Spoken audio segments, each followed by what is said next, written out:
to implement to increase the number of leads that you convert? Then you have come to the right place with episode 214.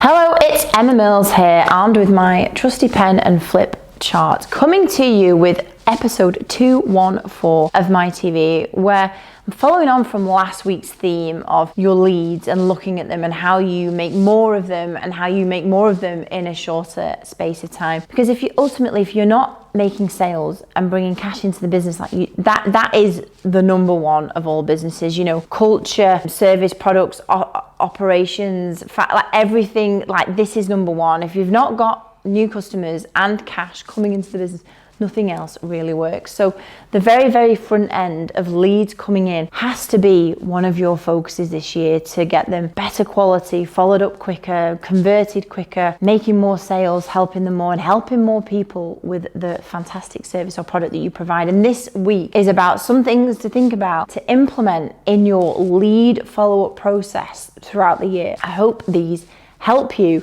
And even if you just pick off one, if one speaks to you more than the other, these are some of the things that we do that have made our lead follow-up get better and better over the past couple of years.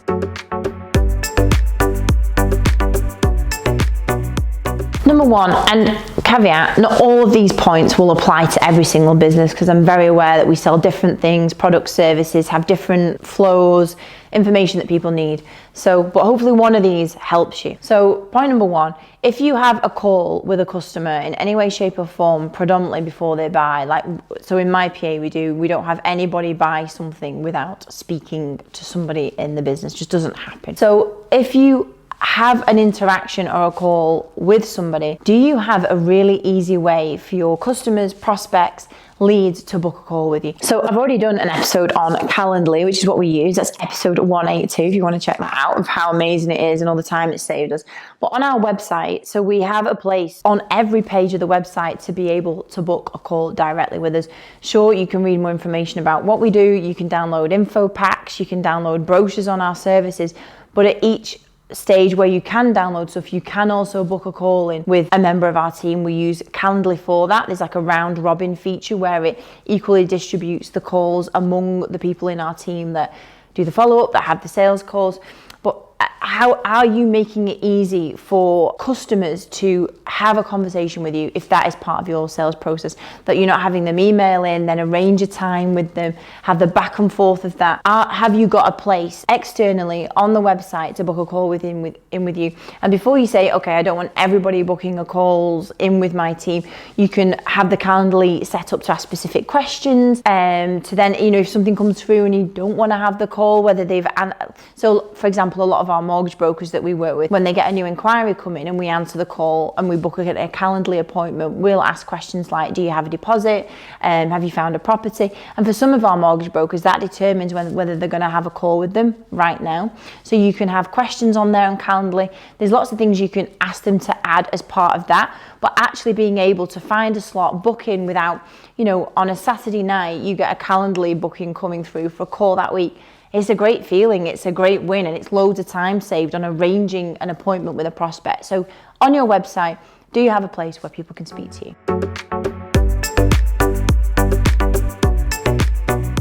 Number two, do you have your new inquiries going straight into your CRM or deal software, whatever it is you might use? And I'm aware that some of you will be watching this and all going, well, yeah, but actually, I never fail to keep reminding myself that things I take for granted, lots of business owners don't. I had a meeting with a new inquiry on Monday last week, and he was using Pipedrive. We use Pipedrive, and I was showing him how all of our new deals go in automatically into Pipedrive. Activities are set up to either call straight away, which gets assigned to one of our sales team. If they book a Calendly call, it gets set up as an activity straight away in our Pipedrive. And he didn't have a clue that any of that was possible. His sales admin team are all if they get a phone call for a new inquiry, or if they get an email inquiry, they're being added manually every single time. Now, to do this, we use a little bit of software called Zapier. I can't go into all the detail in this, but getting the new inquiry added directly into your CRM is possible with every single CRM. And whether you want to just spend some time and even a weekend just learning Zapier and how the two fit together, because okay, you might not know how to do it now, but obviously business owners that move their business forward learn new skills all of the time. So whether you do that, whether you get someone on at work to help you with it, whether you want to reach out to us and we can help you get that plumbed in together, if you are adding new leads manually into your CRM every single time, it's a waste of time. And that is follow-up time that you could be spending on the phone, and your sales team or whoever does it in your office could be spending on the phone doing stuff. You can eradicate that piece of admin. You can eradicate the human error of it as well. So do your leads get added automatically into your CRM? You need to make that happen.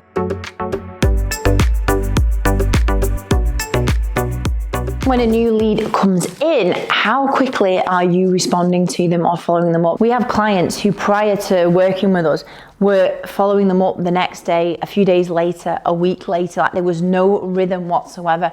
And to be honest, I don't care what industry or product you sell or service you provide, whoever gets, like, speed wins in all areas of business, urgency wins, and the quicker you get to that lead and you have a conversation with them or you send them the information you need, you are going to win every single time. Attention is at an all-time high, and that you, to be able to capture someone's attention, get to them the quickest. These are all the compound wins that you're going to have in making more sales this year. So how quickly are you contacting new leads and getting back to them? At MiPA, most of our leads, when they come in, if they come in by phone, they get booked a call with one of our sales team to have a call. So it's like they are captured, they're in the diary, they know they've got a call to happen. If they come through the website, they can book a call. And if they come in via email and submit a form, then our sales team get back to them. They call them within the hour, within working hours. And if it's in the evening, it's first thing the following morning. So speed is really important to us, that somebody's not left wondering or waiting, that they submitted a form or some kind of expression of interest and they're waiting for somebody to get back to them. So how quickly are you doing that? And what can you do to improve how quickly leads, new leads specifically, are contacted?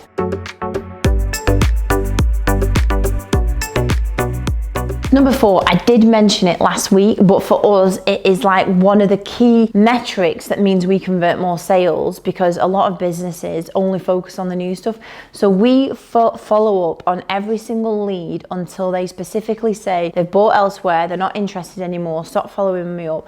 As the adage, as the old saying goes, follow up until they buy or until they die. We do that. We don't let someone just, I've not spoken to them, they haven't answered the phone in 3 months, so we're not going to contact them anymore. That's not us. Now, obviously, by nature of that, we get a bigger and bigger pool of leads to consistently follow up, because we don't have an end point. We're not cutting them off after 3 months. We have made sales from customers that have come into our pipeline 2 years ago. In fact, it happened at the beginning of at the very end of December. We had a call with a person who I first spoke to 2 years ago, and we had a really good call. It wasn't quite right for them at the time. They then employed someone. We actually had a call 18 months later, and then just before December, and my Helena, who gets mentioned a lot in these lead videos now, she had been constantly following up anyway. And in December, she got in contact to say now is the right time. We got on board in January, and she's away, and that's like a two years. And it's about allocating that resource to be able to do that as well. So are you following up every lead you've got until they've categorically told you there is a reason not to follow up with them anymore?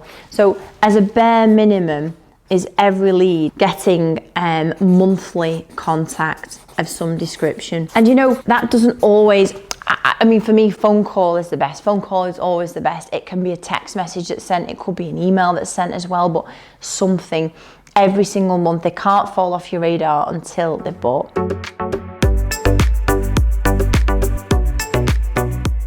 So number 5 is about constantly providing value to your leads, prospects, people you've got in your pipeline while they're making a decision.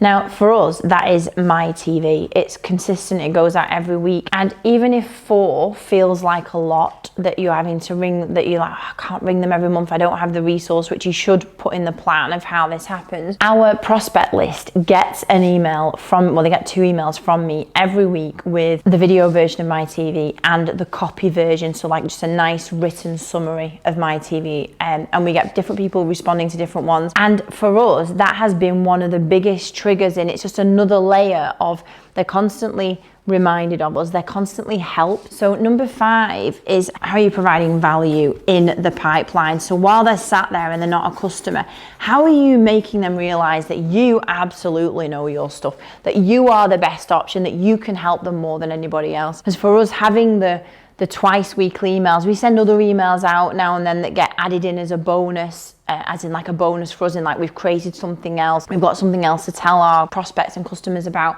But MiTV is like a non-negotiable, like it's booked in every month in the diary to film it, to send it out. I'm filming 4 weeks in advance most often, so we know that we've got the batch content. There's nothing that can throw me off course. Oh, I've had a really busy week this week, I've not had time to film it. Okay, it doesn't have to be a video, it can just be a written email, it can be something of value, it can be a story that's happened. I'm sure you must speak to customers, whatever it is you provide, the product or service, things must happen that you know other people don't know about, things that tips, help, value. It might not be necessarily related to your service or products. I've talked about software and books and things that are helpful that are about culture or organizational. They're not necessarily about virtual PA support. And yet it's like thinking a bit more deeply, spending a little bit of time to think what's useful to your customers. But just having an email go out of value every week, just once, has been one of the absolute bedrocks of us consistently converting leads, because it gets mentioned to us all the time in sales conversations, like, oh, well, I watched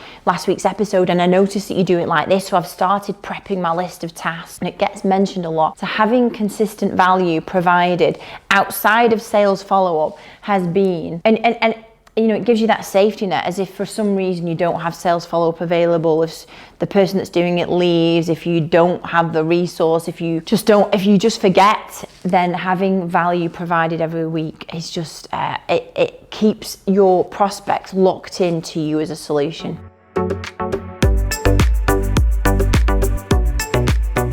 And number 6, it's not going to be to everybody's liking, and it's certainly helpful if you don't have something like, MiTV or a video going out, but it's about including video of some description in your sales follow-up. So I have done MiTVs before on it, and there is a piece of software called BombBomb, and basically it enables you to create really great videos just from your laptop. Just get yourself a selfie light from your phone. But the really great thing is it enables you to see when somebody's watched the video, how long they've watched the video for, how many times they've watched the video, when they're watching it. Like, one of our clients does a really great thing of when they've opened the video and start watching it, they phone them, like one of their sales team phones them 10 minutes after. So BombBomb is a solution. You could use Loom. There are lots of, you could use Bonjoro. We use BombBomb most often, but do you or your sales team, or even if you have a pre-recorded one of just, hi, it's Emma here, I just wanted to touch base.